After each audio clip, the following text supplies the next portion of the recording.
you can try it yourself. If, like Luis, you get hit with a summons, that's your red flag for step 1. Hire a lawyer to go to court on your behalf.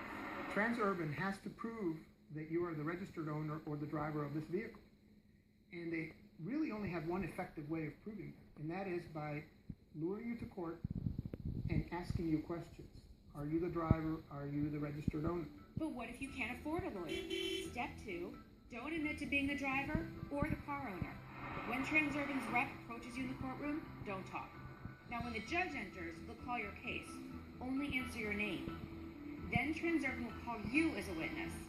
This is what David says is step 3. Take the 5th. But then they'll ask you, are you the registered owner or the driver? And you should take the 5th Amendment, and you should refuse to answer that on the grounds that you could be potentially prosecuted for an infraction, and therefore you have the right not to answer that question. David expects Transurban will bring DMV records for Virginia drivers. So step 4, you or your lawyers should object. You should say, that's hearsay. That is a declaration by somebody made out of court, and I object. That person's not here. In this case, the DMV. If the judge doesn't throw out the case, David has uncovered some serious questions about the validity of all the summonses. If the trial continues, you or your lawyer should point to step 5. Ask if the signature on your summons was actually signed by a real person. If you look at the signatures, they appear to be identical, and not only identical, but in the exact same place, and they appear to be some sort of printed type signature. Right. Yeah, they're exactly alike. They're exactly alike, and this has to be, under the statute, it has to be signed by a person. Lastly, step 6. Check to see if the date of your first missed toll is past the statute of limitations. You see the offense date of January 23rd, 2013 at 7:55 a.m.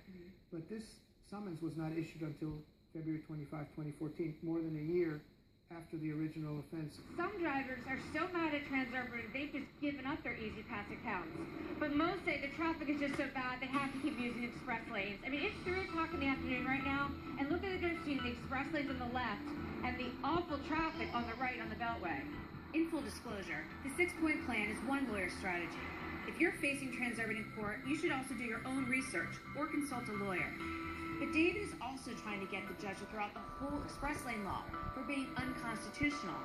For example, the 8th Amendment clearly prohibits excessive fines. Like in the summons that I have here before you, the toll was $2.40. The fine and cost is $1,172. And that amounts to, if it were an interest rate, 48,800% interest. That's something Luis knows all too well. I've stopped using it completely. I refuse to get on it. And anybody who tells me that the new one's opening up all the way to Woodbridge, I tell them the 5 minutes you're saving isn't worth $1,000 that you're going to face.